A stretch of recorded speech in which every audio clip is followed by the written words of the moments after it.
estava só quando ouvi uma voz me chamar, dizendo: filho, necessito lhe falar. Foi difícil de entender aquele gesto inesperado, mas quando percebi, estava sendo amado. Meu coração se abriu, meus olhos encheram-se de lágrimas, e minha boca só dizia: eu te amo, meu Jesus, com a sua piedade. Levante-me do chão, estenda-me sua mão.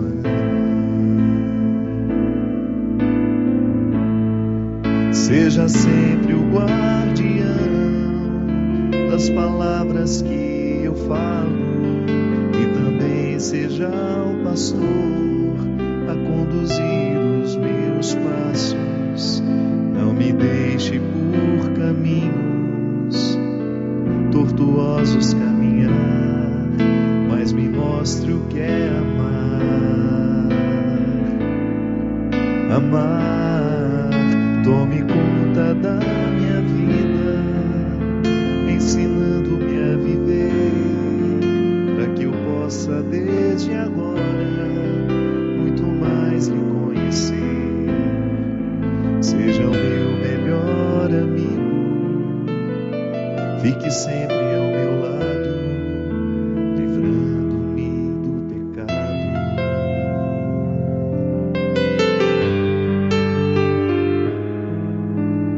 Desde então senti que já não era mais o mesmo. Aquela solidão não havia mais em mim. Os meus olhos se voltam inteiramente ao Senhor, depois que descobri como é grande o seu amor.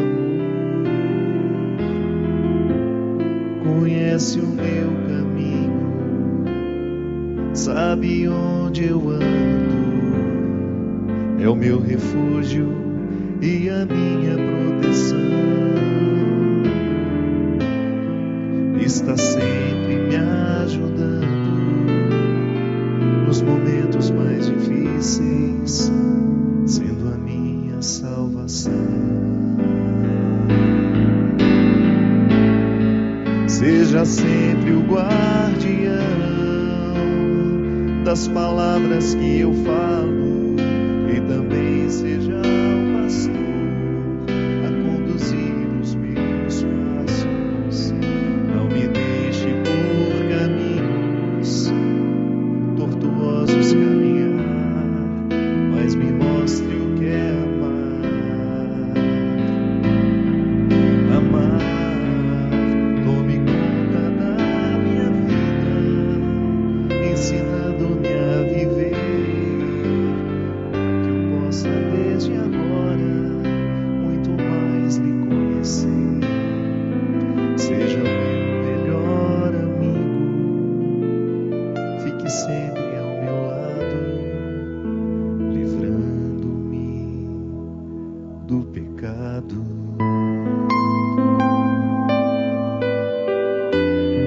Muito boa noite, estamos começando mais um programa Direção Espiritual. Obrigado a você que nos dá a oportunidade de entrar mais uma vez na sua casa, falar ao seu coração.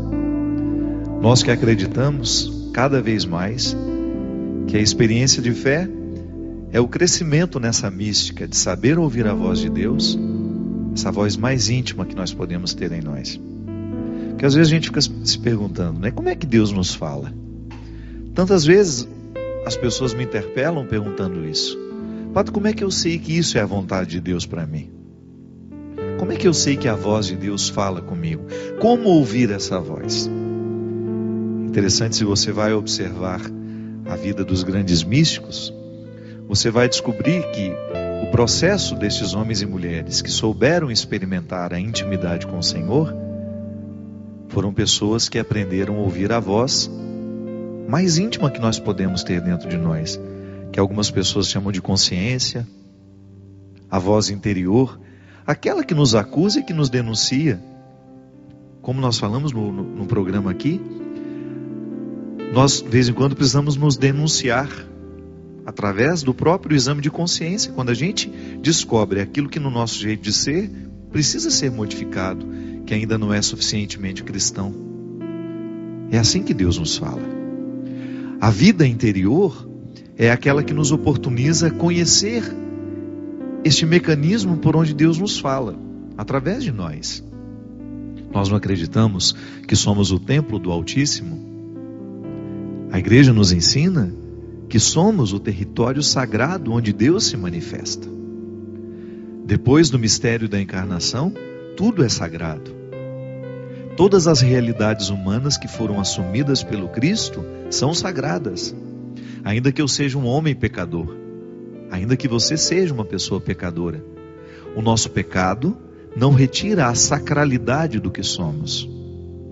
É claro que o nosso pecado pode nos fazer esquecer da sacralidade que possuímos e que somos, mas ele não pode apagar. Somos santos. É uma decisão irreversível. Deus não muda de ideia. Ao santificar o mundo com a presença de seu Filho, Ele não muda de ideia porque nós erramos ou porque não fazemos o que deveríamos fazer. A santidade nos foi concedida. E agora nós administramos essa santidade. E veja bem, quanto melhor a gente administra essa santidade, que seria retirar de nós, do contexto das nossas existências, da nossa vida, das nossas escolhas, tudo aquilo que possa dificultar essa vida interior. Porque religião, minha gente, até passa pela prática exterior dos ritos.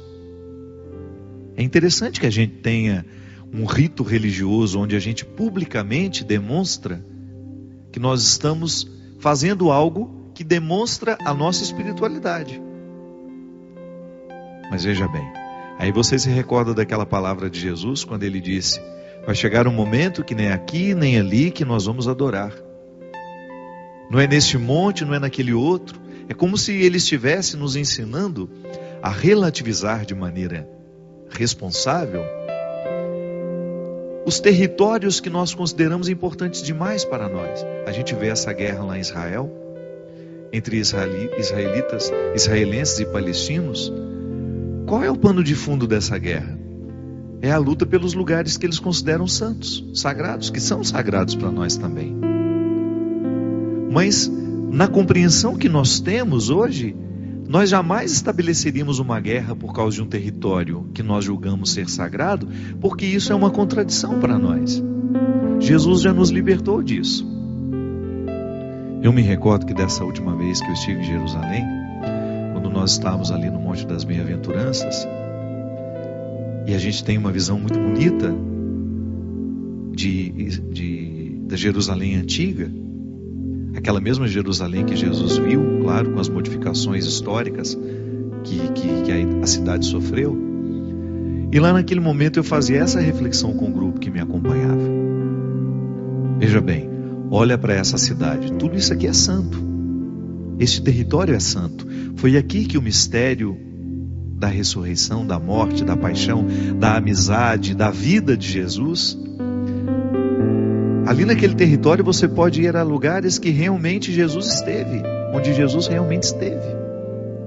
É claro que isso para nós é importante. Para o cristianismo, Jerusalém é uma cidade santa.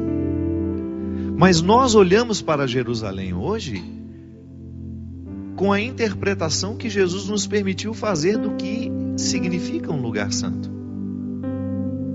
É aquele monte de pedras? Sim, nós atribuímos valor às pedras. Só que nós já estamos numa outra compreensão. Porque Ele já nos libertou daquela história. Não é neste monte, nem aqui, nem ali que nós vamos adorar. Mas é em espírito e verdade. Olha que transição interessante. Da pedra para a carne. Da pedra para a consciência. Da pedra para o espírito. Então eu vou a Jerusalém, sou capaz de reconhecer o valor daquelas pedras, Sou capaz de viver ali uma experiência mística, andando por aqueles lugares, estando na Galileia, mas eu jamais vou fazer uma guerra por causa daquele lugar.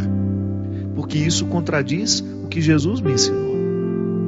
Ainda que alguém me roube o direito de estar em Jerusalém, ainda que alguém tome posse do Santo Sepulcro e nunca mais permita os cristãos entrarem lá, isso não muda em absolutamente nada o que sabemos e sentimos da ressurreição. Nós vamos deixar de experimentar o ressuscitado porque nos foi proibido entrar no Santo Sepulcro? Não. Claro, eu não desejo que isso aconteça. Estou apenas fazendo uma reflexão e tratando com essa possibilidade. Os muçulmanos tomaram dos judeus. Se você hoje for a Jerusalém, você vai ver lá a esplanada do templo, onde os judeus não podem nem entrar, porque agora é um território muçulmano. E eles lamentam, o Muro das Lamentações é justamente um território, um pedaço de pedra, material, onde eles lamentam, e tem um significado muito bonito nisso, é claro. Eles lamentam ali porque é a única coisa que restou para eles. Lamentam a perda, lamentam a história, o sofrimento, as lutas, o direito de estar em sua terra e ao mesmo tempo privado de um lugar que é santo para eles.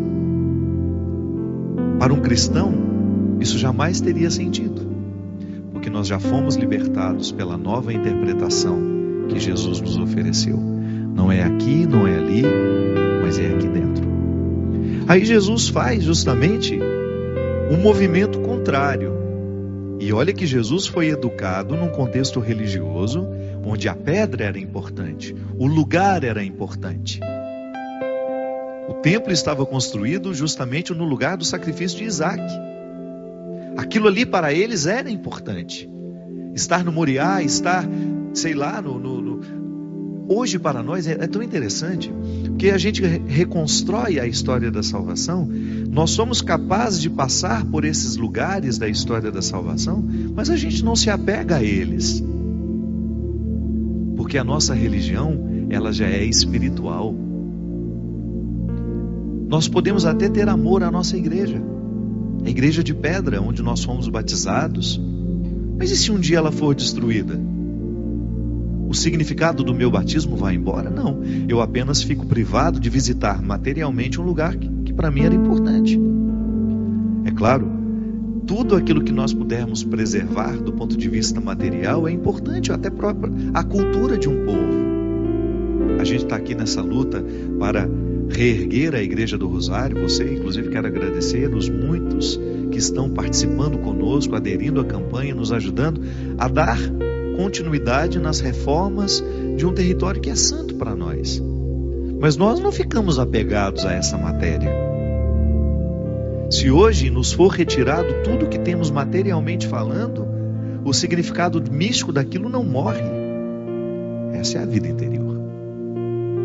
É aqui, nessa dimensão íntima, que Deus nos fala.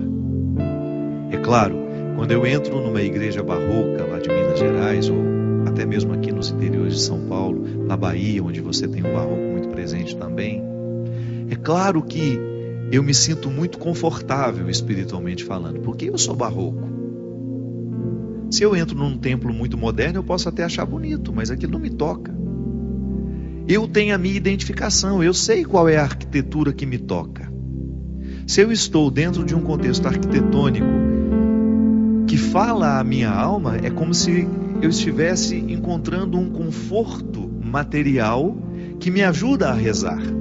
É por isso que nós padres precisamos lutar para que o nosso espaço celebrativo seja sempre belo, seja sempre de bom gosto, para favorecer o povo a rezar.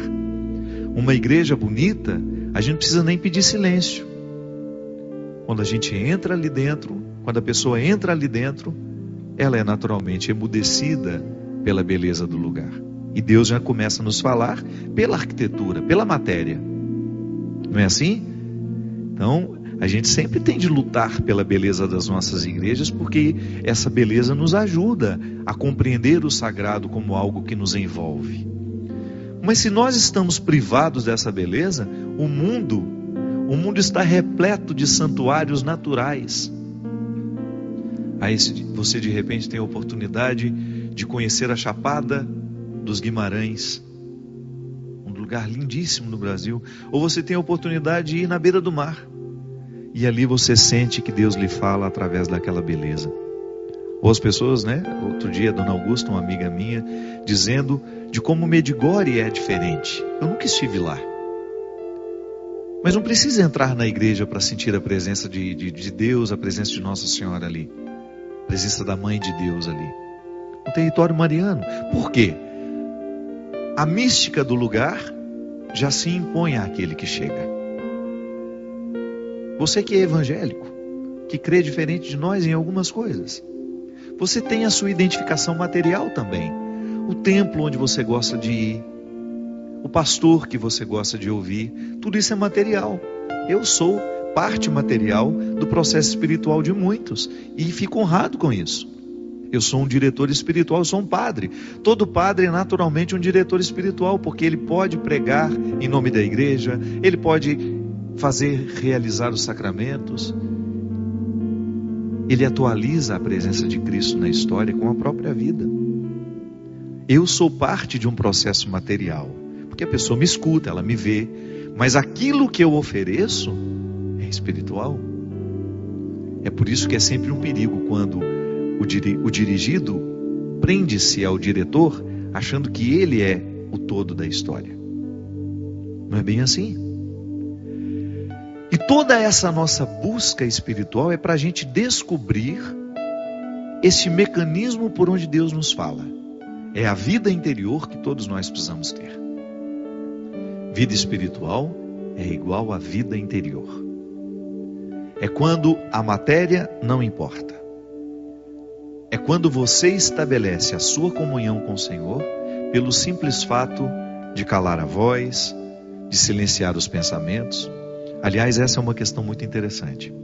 Nos retiros que eu tenho pregado para grupos menores, porque eu gosto de retiro com pouca gente, nós identificamos uma coisa muito interessante. Tem gente que consegue fazer silêncio, mas não consegue ficar quieto. A quietude é mais do que silêncio.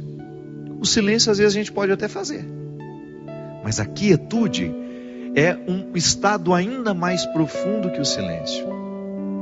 E é lá nessa quietude que Deus fala. Pode ser que você ainda não tenha conseguido escutar o que Deus quer de você, é porque você só faz silêncio. É quietude que nós precisamos alcançar. A quietude é muito mais que você calar a voz. A quietude consiste em você colocar o seu corpo num estado diferente, sabe? Do que a gente está habitualmente acostumado, de você permitir que até a sua respiração vá ficando mais lenta. É como se o organismo precisasse trabalhar sem pressa. Na quietude você não se importa com o celular, você não faz questão do celular, você não faz questão de ver a mensagem que acabou de chegar. No silêncio talvez você ainda queira ver. Na quietude isso não importa. A quietude você não mexe tanto os braços, você não fica olhando o relógio, você não se preocupa com a roupa. Inclusive eu até falo isso. Quando você vai fazer um retiro, até a roupa que você escolhe vestir precisa ser favorável à sua quietude. Observe, isso não é uma bobagem que eu estou falando, viu? A roupa que a gente veste no momento que nós vamos rezar, ela precisa ser confortável. Ela não pode prejudicar a sua quietude. A roupa que você vai usar, ela precisa ser simples, ela não pode te pesar, ela não pode ser um incômodo, porque senão Deus deixa de ser alcançado por causa dos empecilhos humanos que nós colocamos. A vida espiritual precisa nos ensinar o caminho da quietude. Até o gesto fica mais leve. Você já deve ter encontrado pessoas assim, em que você percebe em que ela está envolta num contexto de leveza que reflete em tudo, no jeito como ela se veste, na maneira como ela se porta, nos gestos. Ali, naquela pessoa você pode identificar o efeito da quietude já como uma postura mística. Essa música fala que Deus nos guarda. É um pedido que a gente faz a Ele, de que Ele seja sempre o nosso guardião. Eu acredito nisso, minha gente. Quanto mais Deus guardar aquilo que nós somos, maior será a nossa condição de chegar ao conhecimento da verdade. Porque é isso que nós queremos, chegar ao conhecimento da verdade. Quando eu sou interpelado por alguém, padre, como é que eu escuto a voz de Deus? Como é que eu sei se isso é bom ou não, ruim para a minha vida? O que essa pessoa está querendo é ter o contato com a verdade. Todos nós precisamos dessa verdade diariamente. Eu preciso da minha verdade pessoal. Eu preciso estar em contato com aquilo que realmente eu sou, para fazer prevalecer cada vez mais a minha verdade. Quanto mais eu me fortaleço naquilo que eu sou, maior é a minha condição de chegar ao conhecimento do Senhor. Porque são caminhos iguais, são os mesmos caminhos que nos levam. Se eu quero chegar ao conhecimento do Senhor, eu preciso chegar ao conhecimento de quem sou. Uma mesma estrada. E se Deus me guarda, se com Ele eu estabeleço um pacto de fazer essa vida interior transformar-se em quietude na minha vida, na minha história, no meu jeito de ser, aí eu me potencializo muito mais para chegar a esse conhecimento e a essa docilidade. Porque Deus só será o meu guardião à medida em que eu permitir. Você que é mãe sabe muito bem disso. De nada vale você querer ser a guardiã do filho se ele não aceita a guarda. Não é assim na vida? É preciso haver docilidade daquele que quer ser guardado. E ser guardado não significa ser colocado dentro de uma caixinha e protegido de todos os perigos da vida, não. É enfrentando os perigos da vida que eu sou guardado por Deus. Porque eu só amadureço à medida em que eu sou capaz de pisar nos ardilosos territórios do mundo, lá onde tudo pode parecer contrário a mim, mas a minha fé me sustenta. Porque é assim que Deus me guarda. Não é fazendo por mim o que eu deveria fazer. Deus me guarda me dando fé, renovando dentro do meu coração a coragem de viver diariamente os desafios humanos que eu preciso enfrentar. A maturidade da fé, essa quietude, essa vida espiritual, só nos chega quando corajosamente nós colocamos os nossos pés na direção dessa maturidade, que nos vem através de sofrimentos, de lutas, de lágrimas, de renúncias. Não é uma fórmula mágica, mas é só essa que dá certo. Quer amadurecer? Tenha coragem de tocar nas suas feridas. Mas o faça sob a luz da fé. Sempre digo isso. Só é suportável analisar defeitos quando estamos sob a luz de alguém que nos ama. Repetindo isso. Só é suportável analisar defeitos quando estamos sob a luz de alguém que nos ama. E é por isso que Deus não se cansa de dizer que nos ama, para que a gente tenha coragem de tocar nos defeitos que temos, para que a nossa vida espiritual seja encarnada, para que nós sejamos de fato, religiosos e religiosas encarnados neste tempo, sem alienações. Nós não podemos admitir a possibilidade de uma religião que nos aliene. É na crueza da vida que a espiritualidade é proposta. Nós somos hoje convidados a ser mais espiritualizados a partir da crueza da nossa vida. Nós vamos para um rápido intervalo, mas a gente volta já já com o programa Direção Espiritual.